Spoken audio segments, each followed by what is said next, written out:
আসসালামু আলাইকুম। সবাই কেমন আছেন? আমি আলহামদুলিল্লাহ ভালো আছি। আমি আজকে আপনাদেরকে দেখাবো কিভাবে অভিভাবকের অনুমতিপত্র লিখতে হয়। আমরা যারা এই অ্যাপ্লিকেশন করি বা যাদের ব্যক্তিগত কম্পিউটার আছে তারাও এই কাজটি করতে পারবো। অনেকেই আছে যারা সেনাবাহিনীতে, বাংলাদেশ পুলিশ, নৌবাহিনী, বিমান বাহিনী, আনসার, বিজিবি বিভিন্ন চাকরির আবেদন করেন বা যাদের চাকরি হয় তাদের ক্ষেত্রে কিন্তু এই অভিভাবকের অনুমতিপত্রটা প্রয়োজন হয়। এবং বাংলাদেশের আরো বিভিন্ন বড় বড় চাকরি যেগুলো আছে, সরকারি গভর্নমেন্ট জব যেগুলো আছে, তাতে অভিভাবকের অনুমতিপত্র প্রদান করতে হয়। সেই লক্ষ্যে আমি আজকে আপনাদেরকে দেখাবো কিভাবে অভিভাবকের অনুমতিপত্র তৈরি করবেন। চলুন কথা না বাড়িয়ে আমাদের মূল কার্যক্রম শুরু করা যাক। শুরু করার আগে আমি আপনাদেরকে বলতে চাই, যারা আমার চ্যানেলে নতুন আসছেন তারা অবশ্যই আমার চ্যানেলটি সাবস্ক্রাইব করে বেল আইকনে ক্লিক করবেন, যাতে আমার পরবর্তী নোটিফিকেশন, নতুন নতুন ভিডিওগুলো আপনারা পেতে পারেন। কথা না বাড়িয়ে আমি কাজ শুরু করে দিচ্ছি।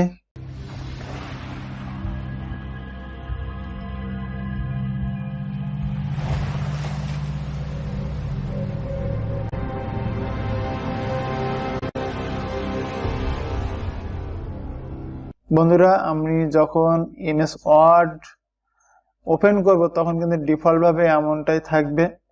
এখান থেকে আমার ভাষা সেটিং করতে হবে, ফন্ট সাইজ ঠিক করতে হবে। তাহলে আমরা সর্বপ্রথম কন্ট্রোল এ দেব। কন্ট্রোল এ দিয়ে সিলেক্ট অল করে নেব পেজটা। নেওয়ার পরে আমি এখান থেকে বাংলায় লিখব, সেহেতু বাংলা ফন্ট করে নেব। এখান থেকে আমার আছে 11, আমি এখান থেকে ফন্ট সাইজটা 16 করে দিলাম।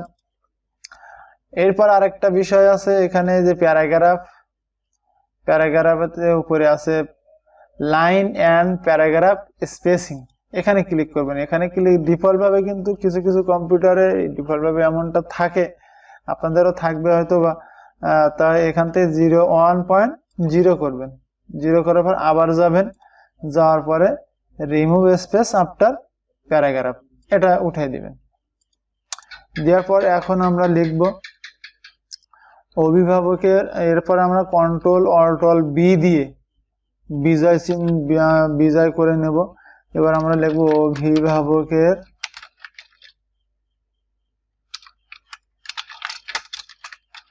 অনুমতি পত্র। আচ্ছা, আমি কিন্তু গত টিউটোরিয়ালে বলছিলাম যে আপনারা আগে মূল যে লেখাটা এটা আপনারা লিখে নেবেন। লিখে নেওয়ার পর আপনারা সুন্দর করে সাজাবেন। তাহলে আমি আগে মূল যে লেখাটা আমি আগে লিখে নিই, তারপর আপনাদেরকে আমি সাজিয়ে দেখিয়ে দেব। তাহলে আমি একটা নমুনা কপি আপনাদেরকে দেখাচ্ছি।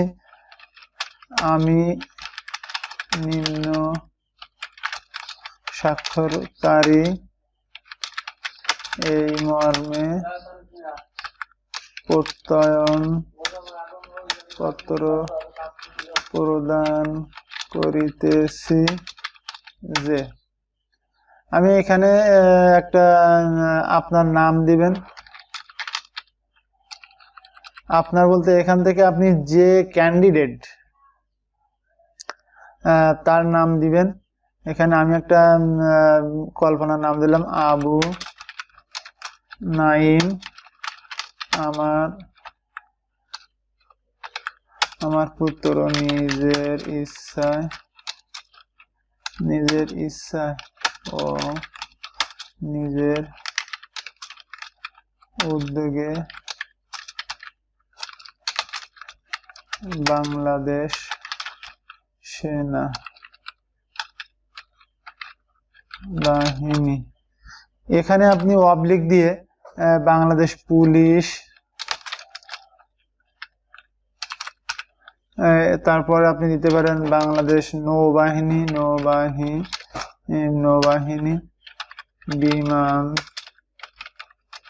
বিমান বাহিনী, তারপর আছে আনসার বিজিবি তে এখান থেকে আপনি বাংলাদেশ সেনাবাহিনী, বাংলাদেশ পুলিশ, বাংলাদেশ নৌবাহিনী, বাংলাদেশ বিমান বাহিনী, আনসার, তারপর বিজিবি, এখান থেকে আপনার যেটা প্রয়োজন আপনি যেটাতে আপনি অ্যাপ্লিকেশন করবেন সেই নামটা এখান থেকে, আমি কিন্তু সবগুলাই দিয়ে দিয়েছি। আপনার যেটাতে আপনি কাজ করবেন সেটাই আপনি দিয়ে দিবেন। ভর্তি হতে ইচ্ছুক, তার এহেন মহান উদ্যোগে আমি স্বাগত জানাই। দেশ, এখানে স্বাগত জানাই বলে দাঁড়ি দিই। দেশ গড়ার কাজে ও আত্মনিয়োগে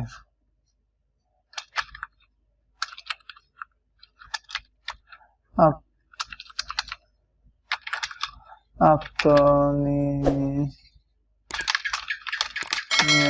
জন্য আমার নিজের ব্যক্তিগত এবং পারিবারিকভাবে কোনো প্রকার আপত্তি ও অভিযোগ নাই। ইহা আমার জ্ঞান ও বিশ্বাস মতে সত্য জানিয়া এই অনুমতিপত্র প্রদান করিলাম। শেষ, ইন্টার দিবেন। এরপরে আপনার শেষ কলামটা আপনারা লিখবেন এত দ্বার্থে দিয়ে কমা দিবেন, দিয়ে সুস্থ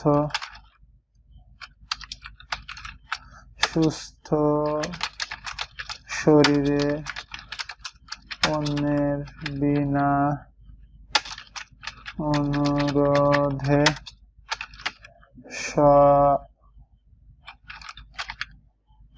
সজ্ঞানে স্বেচ্ছায় সরল মনে অত্তর অনুমতি পত্রে নিজ নাম আপন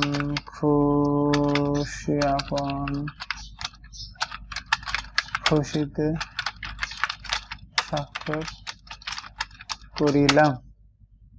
শেষ। এরপরে আমি দেব হচ্ছে তারিখ, এরপরে দেব পিতা অবলিক মাতার স্বাক্ষর, এরপরে আছে চেয়ারম্যানের প্রতি স্বাক্ষর। আচ্ছা, এখন আমার লেখা শেষ। এখন আমরা যে ডকুমেন্টসটা করলাম এটা আমরা এখন সুন্দর করে সাজাবো। তাহলে আমরা সাজাতে গেলে এটা অভিভাবকের অনুমতিপত্র আমরা কন্ট্রোল দিয়ে মাঝখানে নেব। মাঝখানে নেওয়ার পর সিলেক্ট করবেন। সিলেক্ট করার পর এখন আমার কি ফন্টটা বড় করতে হবে। তাহলে ফন্টটা বড় করতে গেলে কিন্তু আপনি কিবোর্ডের মাধ্যমে করতে পারবেন, আবার এখান থেকে ম্যানুয়ালি এখান থেকে কিন্তু কি করতে পারবেন। তাহলে আমি এটা ম্যানুয়ালি দেখালাম। এখন আমি যদি কিবোর্ডের মাধ্যমে দেখি তাহলে কন্ট্রোল চেপে ধরে আপনারা দেখবেন ইন্টারের পাশে আছে থার্ড ব্র্যাকেট আছে। এই থার্ড ব্র্যাকেটের বাম সাইডেরটা ডাইন সাইডেরটা চাপলে বড় হবে, বাম সাইডেরটা চাপলে ছোট হবে। এটা আপনারা দেখে নেবেন। এরপরে আমরা কি করব, আন্ডারলাইন করব। তাহলে কন্ট্রোল, এখানে আন্ডারলাইনের কিন্তু বিভিন্ন নিয়ম আছে। এখানে কন্ট্রোল দিলে আপনার একটা আন্ডারলাইন হবে। আর দেখেন আমার এখানে কিন্তু সিলেক্ট হয়ে যাচ্ছে, লাল হয়ে যাচ্ছে। এখন আমি আন্ডারলাইন উঠাই দিলাম, দেখেন এখানে কিন্তু আন্ডারলাইনের এটা কি নাই। আমি এখানে কি করে কন্ট্রোল দিলাম, কন্ট্রোল ইউ দেওয়ার পর এখান থেকে আপনি এভাবে দিতে পারবেন। আবার এই যে ছোট্ট আইকন, এই আইকনে ক্লিক করেও দেখেন এখান থেকে আপনি ডাবল আন্ডারলাইন, মোটা আন্ডারলাইন বা জলজলি যে কোনো একটা আপনি আন্ডারলাইন দিতে পারবেন। তাহলে আমরা এখানে আন্ডারলাইন দিলাম। এরপর আমরা এটা সম্পূর্ণ সিলেক্ট করব। সিলেক্ট করার পর এখান থেকে আপনি জাস্টিফাই করে দিবেন। জাস্টিফাই, দেখেন আমার এখানে কিন্তু একটা ডকুমেন্ট যখন করবেন তখন বাম সাইডে আমরা লেফট সাইড কি সোজা বা ডাইন সাইডে দেখেন আপনার এলোমেলো রয়েছে। এখন আমরা এটা শর্টকাট কির মাধ্যমে করতে পারি, অথবা এটা ক্লিক করলেও হবে। আমরা এটা ক্লিক কন্ট্রোল জে দিলাম। জে দিলে দেখেন আপনার এখানে দুই সাইডে কি হলো, সোজা হয়ে গেল। তাহলে এখন আমি এটার সামনে আমি নিম্ন সরকারকে এখানে আপনি একটা ট্যাব দিবেন।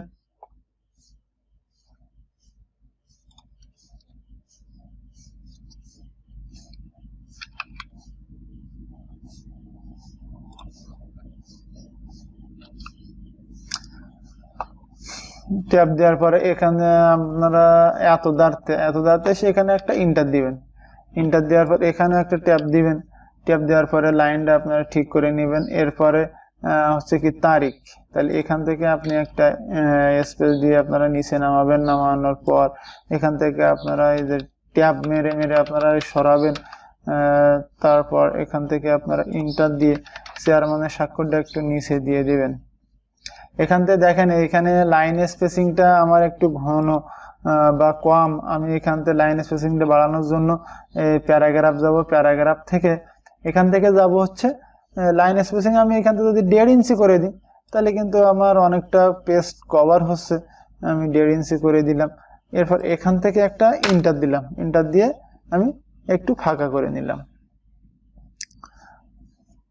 ফাঁকা করে নেওয়ার পর এখন এখানে আপনার আছে কি পিতা মাতার স্বাক্ষর। আপনার যে অভিভাবক থাকবে পিতা অথবা মাতা, যদি আপনার পিতা বেঁচে থাকে তাহলে পিতা, যদি মাতা থাকে তাহলে মাতা, যে কোনো একবার স্বাক্ষর নিয়ে। আর এখান থেকে আপনি একটা তারিখ, আমি আজকে তৈরি করতেছি অথচ আমি আজকে তারিখে দিলাম। আজকে হচ্ছে 13/10/2021 ইংরেজি তারিখ। আপনারা আপনাদের যে তারিখ তৈরি করবেন সেই তারিখটাই দিয়ে দিবেন।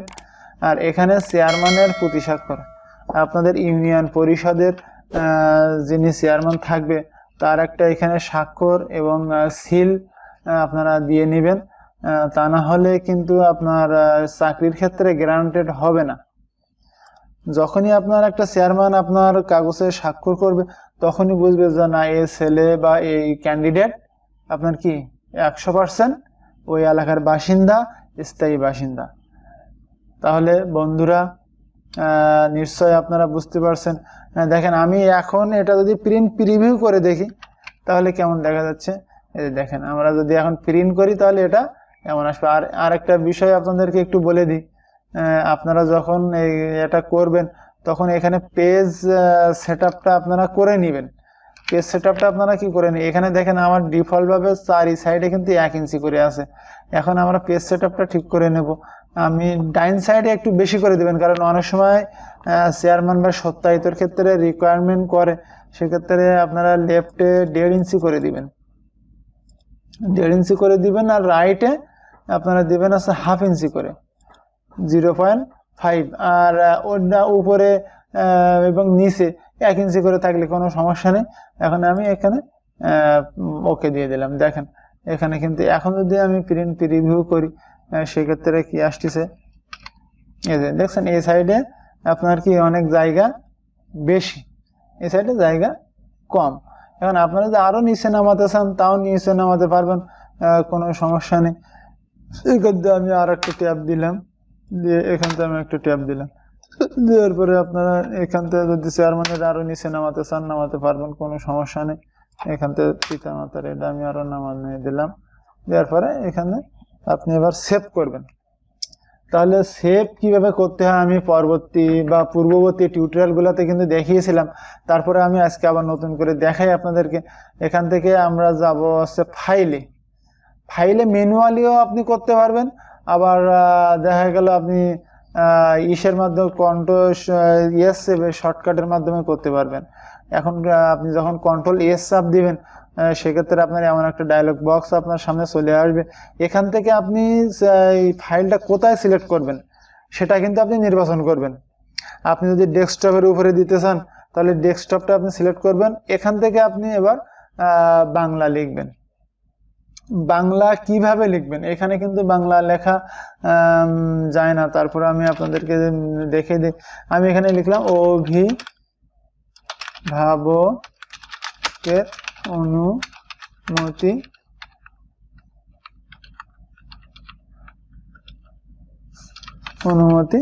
পত্র এখানে দিয়ে আমি ডেস্কটপ দিয়ে এখান থেকে আমি সিলেক্ট করলাম। এখানে আর একটা বিষয় আছে, এখান থেকে আপনি যদি এটা তো দেখা গেল আমি কেটে দিলাম, কেটে দেওয়ার পরে দেখেন এখানে চলে আসছে অভিভাবকের অনুমতি পত্র। এখন এখানে বিষয় আপনি এটা দেখা গেল আপনি করছেন কি ডকুমেন্টস ফাইল। এখন আপনি এটা পিডিএফ ফাইলে আপনি যদি সেভ করতে চান সেক্ষেত্রে যারা মাইক্রোসফট 2010 ইউজ করেন তাদের আলাদা কোনো অ্যাপস আপনাদের লাগবে না। আর যদি কারো 2007 2003 থেকে থাকে তাহলে আপনারা অবশ্যই অনলাইন থেকে একটা ছোট্ট অ্যাপস আপনাদের আছে, সেটা আপনারা ডাউনলোড করে নেবেন। আমার লিঙ্ক বা আমার কিন্তু পিডিএফ কিভাবে করতে হয় উইন্ডোজ 2007-এ মাইক্রোসফট 2007-এ সেটার একটা টিউটোরিয়াল আছে, আপনারা দেখে নেবেন, তাহলে বুঝতে পারবেন। তাহলে আমরা যদি এখন 2010 এমএস ওয়ার্ডে করতে চাই সেক্ষেত্রে আমরা যাব আছে ফাইল থেকে সেভ অ্যাজে ক্লিক করবেন। সেভ অ্যাজে ক্লিক করার পর দেখেন এখানে সেভ অ্যাজ টাইপে আপনি ক্লিক করবেন। ক্লিক করার পর দেখেন এখানে কিন্তু আরো অনেকগুলা আপনার নাম আছে। আপনারা এখান থেকে পিডিএফটা সিলেক্ট করবেন। সিলেক্ট করার পরে আপনি এখন পাবলিশ দেন, ডেস্কটপ সিলেক্ট করার পরে পাবলিশ সেভ দিয়ে দেখেন এটা কিন্তু এখন পিডিএফ আকারে হয়ে গেল। এখন এটা কিন্তু আর ভাঙবে না। ধন্যবাদ আমার টিউটোরিয়ালটি শেষ পর্যন্ত দেখার জন্য। আজ এ পর্যন্তই, আজকের মতো এখানে বিদায় নিচ্ছি। আসসালামু আলাইকুম।